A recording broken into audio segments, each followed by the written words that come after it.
नावानुसार farmer ID याद्या सहाय्यक कृषी अधिकारी ग्रुपवर शेअर केलेल्या आहेत. सहाय्यक कृषी अधिकारी या शेतकरी माहिती ग्रुपवर अप लिंकला क्लिक करा.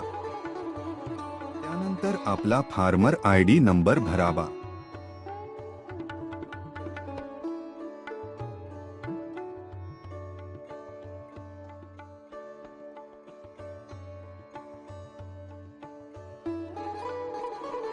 त्यानंतर OTP पाठवा वर क्लिक करा.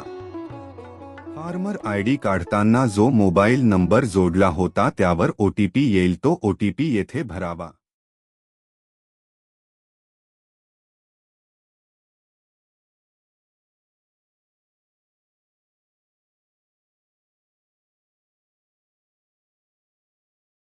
झाले आपले रजिस्ट्रेशन.